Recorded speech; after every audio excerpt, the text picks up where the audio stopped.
One of the most famous paintings in the world, this massive canvas that's been celebrated for centuries for its groundbreaking depiction of nighttime darkness, was actually painted in broad daylight. Right, it's wild. It completely forces you to reevaluate Yeah. how you look at the canvas. Yeah, the entire history of Rembrandt's masterpiece, even its universally recognized title, is just based on a giant mistake. You realize that for hundreds of years, the entire world was essentially misreading the core visual premise of, one of history's greatest artworks. It really is crazy. So welcome to the deep dive.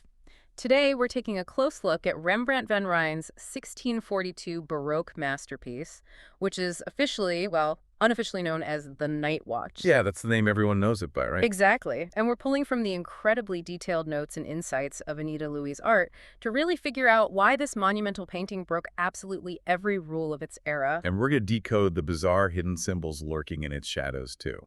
Right, and track how this physical object has miraculously survived centuries of sheer chaos, mutilation, and even acid attacks. Because the survival of this painting is just as compelling as the brushwork itself. It's really a story of an artist's uncompromising vision colliding with the very messy reality of history. Yeah, for sure. So I want you to think about this. Have you ever been in a situation where you felt like you were just supposed to go through the motions to meet someone else's expectations? Like when your boss hands you a standard assignment. Right, exactly. You're just supposed to check the boxes, deliver the predictable result, and move on. Well, Rembrandt was hired to do exactly that. Yeah, he was handed a highly bureaucratic, entirely predictable commission. But instead of playing it safe, he just completely blew up the assignment and altered the trajectory of Western art. He really did. Yeah. And, to understand the magnitude of his rebellion, we have to ground ourselves in 1642 Amsterdam. Okay, set the scene for us. So we're right in the middle of the Baroque period. This was an era theoretically defined by grandeur, intense movement, and deep, powerful emotion. Artists across Europe were trying to overwhelm the viewer with drama, right? Exactly. But the specific job Rembrandt was handed was, well, anything but dramatic. Right. He was hired by the Amsterdam civic militia to paint a portrait commemorating their service. Yes, and you can tell just how dry and bureaucratic this commission was supposed to be by looking at the painting's actual official title. Oh, right. It's a militia company of District 2nd under the command of Captain Frans Benink. Right. It sounds like a tax document. It totally does. And the tradition of these militia portraits in the Netherlands was incredibly rigid at the time. Oh, absolutely. These civic guards were essentially a mix of a local police force and like a social club for the wealthy elite. So when they pooled their money to commission a group portrait for their headquarters, it was a transaction. Yeah, they were paying for a class photo. Meaning, if I put in my guilders, I expect to see my face clearly painted, looking forward, well lit, and taking up the exact same amount of canvas real estate as the guy next to me. Precisely. The standard format was stiff, orderly, and static. Men lined up in neat rows, perhaps sitting around a banquet table. Everyone just staring back at the painter. Right. The primary goal was recognizable documentation, not artistic expression. Okay, let's unpack this.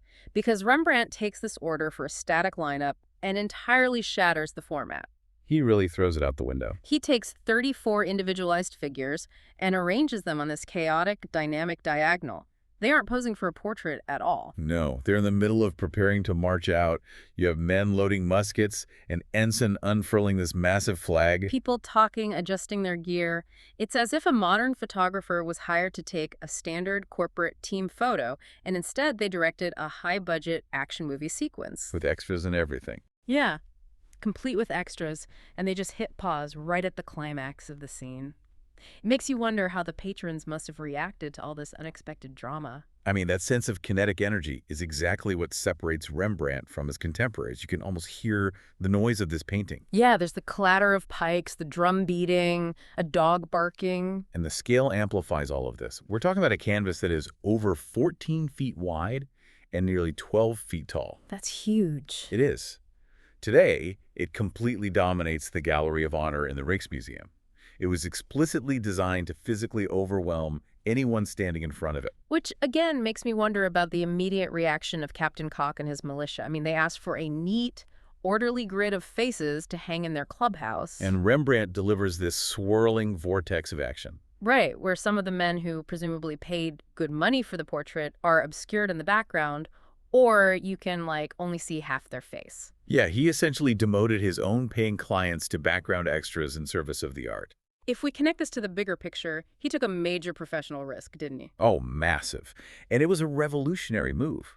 What Rembrandt did was elevate a standard civic portrait into the realm of history painting, And history painting was a big deal back then. the biggest.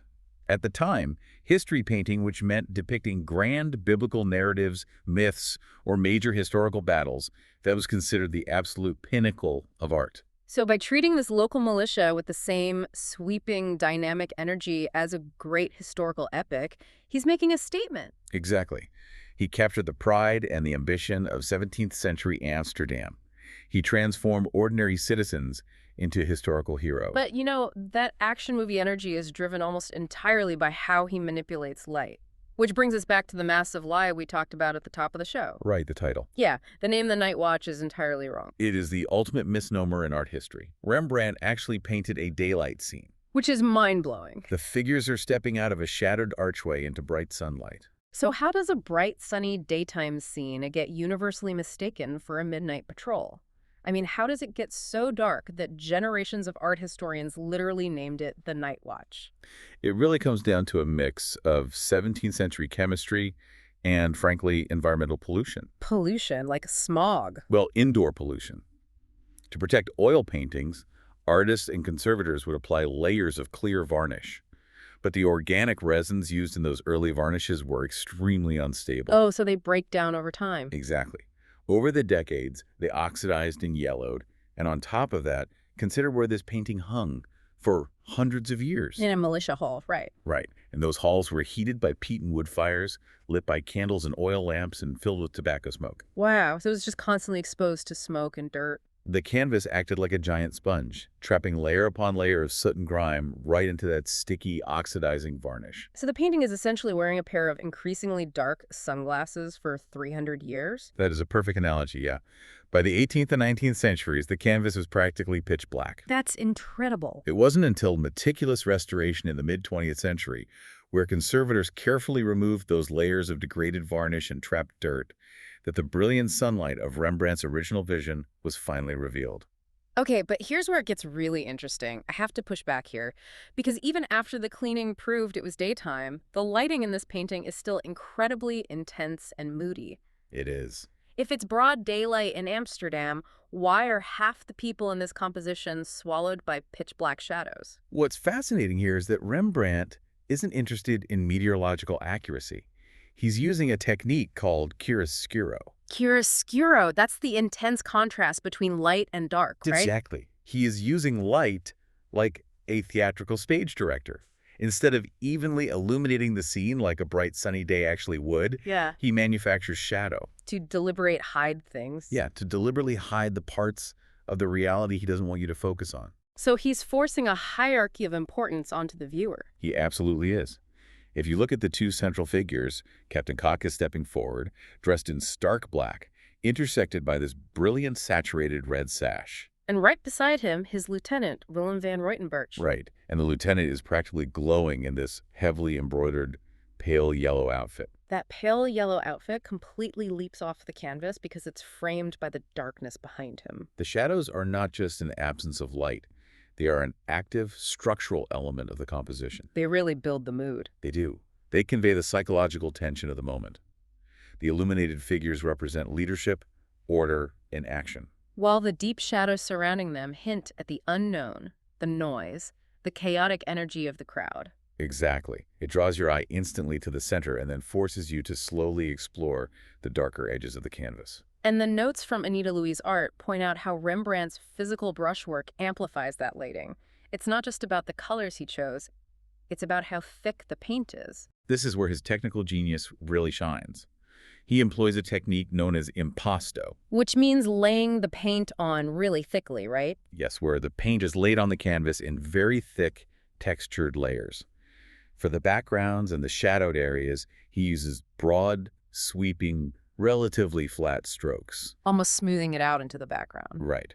But for the illuminated elements, the intricate lace, the metal of a musket, the lieutenant's yellow jacket, He builds the paint up almost sculpturally. So the paint itself is literally catching the physical light in the room where it hangs. Yeah, he manages to capture the hard, cold glint of metal and the soft, weightless texture of a feather simply by varying the thickness and aggression of his brushstrokes. It builds a three-dimensional environment out of oil and pigment. It's stunning in person. It really is a masterclass in drawing the eye.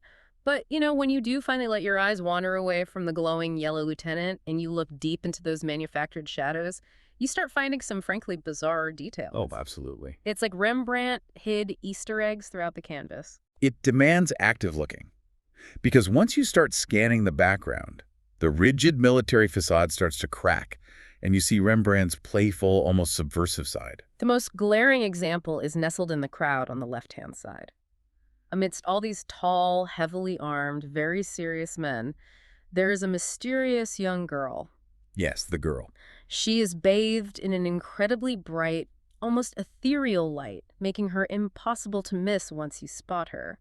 But she's not just a civilian watching the parade. No, she's not. She's carrying a pistol, and hanging upside down from her belt is a dead chicken. It is an incredibly odd detail to encounter in a civic military portrait. A glowing girl with poultry. Right. Hiding a girl with a chicken claw in a serious military portrait is like slipping an inside joke or an Easter egg into a highly classified government document. Why on earth is there a dead chicken in the middle of a serious commemoration of Amsterdam's finest? Did the clients ask for that? Yeah, did they? They certainly did not. The girl is widely interpreted as an allegorical figure, essentially the mascot of the militia. Okay, but why a chicken? The key to understanding the chicken lies in a 17th century Dutch visual pun. Oh, a pun. Yeah. The militia group was known as the Cloveniers. This name was derived from the Dutch word for an early type of musket they used. Okay, Cloveniers. However, Cloveniers sounds very similar to the Dutch word for claw. Wait, really? So the prominent claws of the dead chicken tied to her belt are a literal visual pun on the name of the militia? A pun that Rembrandt decided to enshrine in one of the most expensive commissions of his career. That's hilarious. The claws represent the group's emblem. It shows an artist who is entirely confident, willing to inject his own wit and complex symbolism into a formal civic document. And she's not the only detail. There's a drummer intensely beating his instrument on the far right, and if you look closely near the captain, there's a dog furiously barking at the drummer, Adding to the sheer auditory chaos of the scene. It's a canvas that refuses to sit still. It's an unfolding narrative. He forces you to ask, what happened 10 seconds before this frozen moment, and what is going to happen 10 seconds after? But honestly, the story of the physical painting itself is just as traumatic as the scene it depicts. Oh, easily. The canvas has lived a life almost as dangerous as the soldiers painted on it. We mentioned its massive 14 by 12 feet, but it actually used to be significantly bigger. The physical trauma this artwork has endured is just staggering. Right. So in 1715, roughly 70 years after Rembrandt finished it, the painting was moved from the militia's headquarters to the Amsterdam town hall. But there's a logistical problem. Yeah. The wall they wanted to hang it on, which was between two specific doors, was slightly too narrow. So they solved the problem in a way that would make a modern museum conservator completely faint. They literally took a knife and trimmed it down. Just cut it. They hacked strips of canvas off all four sides. They permanently cut off two full figures on the left side. They removed the top arch, and they literally threw the scraps away just to make it fit between two doors. This raises an important question, right? Because it reveals a fascinating historical shift in how we view art. What do you mean? Today, a masterpiece by Rembrandt is treated as an untouchable sacred relic. But in the early 18th century, while it was certainly respected as a great painting, it was also viewed practically. Like it was just decor. Exactly. It was a very large piece of furniture. The utilitarian need to decorate a specific room simply outweighed the artistic integrity of the original composition. They essentially cropped a Rembrandt the way we crop a photo on our phones today without a second thought. Yeah, just to make it fit the frame. But that trimming was minor compared to the sheer violence the canvas faced in the 20th century. In 1975, a man smuggled a bread knife into the museum and launched a horrific attack on the painting. Slashing huge, jagged lines right through the center figures of Captain Koch and his lieutenant. This is terrible. The psychological shock of that event to the Dutch public cannot be overstated. When a masterpiece of that caliber is attacked, it feels like an assault on the culture itself. Because it's so iconic. Right. The Night Watch is a fundamental pillar of Dutch identity. And incredibly, the violence didn't stop there. In 1990, another vandal bypassed security and sprayed a highly concentrated acid directly onto the canvas. Thankfully, the museum guards reacted instantly, spraying water onto the canvas to neutralize the chemical reaction. Wow, quick thinking. Yeah. The acid managed to eat through the thick layers of protective varnish, but miraculously, it stopped just short of Rembrandt's original paint. It is a miracle this thing still exists at all. Between the centuries of smoke, the knives, the acid, and the people who decided to give it a haircut in 1715, it is the ultimate survivor. It really is. And that brings us to how it's treated today. It's protected with a level of security usually reserved for heads of state. In 2019, the Rijksmuseum launched an unprecedented research and conservation project called Operation Night Watch. Right, they built that glass room. They constructed a custom, state-of-the-art glass chamber entirely around the painting so it could remain on public display while a team of international scientists went to work. The technology they're using is mind-blowing. They are using high-resolution X-ray fluorescence and infrared reflectography. But how does shooting X-rays at a 400-year-old painting actually help preserve it? Well, it allows conservators to look beneath the surface without physically touching the delicate paint. The infrared scans reveal Rembrandt's original underdrawings. Oh, so you can see his rough draft underneath. Exactly. They can literally see his thought process where he sketched a pike, changed his mind, and painted over it to improve the composition. That's incredible. And more importantly for preservation, the chemical mapping shows them exactly how the pigments are degrading at a microscopic level. So they can anticipate where the paint might flake off before it actually happens. Exactly. It allows them to carefully plan how to stabilize the damage from its very, very rough history. It's this beautiful, poetic intersection of 17th century artistic genius and 21st century forensic science. It really is. So what does this all mean? We've gone from a misnamed, darkened canvas suffocating under centuries of grime to a vibrant, chaotic daytime scene full of visual puns, dead chickens, and revolutionary lighting. We've seen it hacked apart to fit a doorframe, slashed by vandals, and resurrected by modern science. The Night Watch is so much more than just a Baroque masterpiece. It's a living tableau of human complexity. It's an absolute masterclass in taking the established rules, throwing them out the window, and doing something extraordinary. It really is. And above all, it's a survivor. It proves that truly great art doesn't just sit statically on a wall. It actively transcends time, continuing to provoke, surprise, and inspire us centuries later. I think that's the perfect way to summarize its legacy. And, I want to leave you with a final thought to mull over. Okay, let's hear it. Think back to that year, 1715, when the canvas was casually trimmed to fit between those doors in the town hall. When cropping. Right.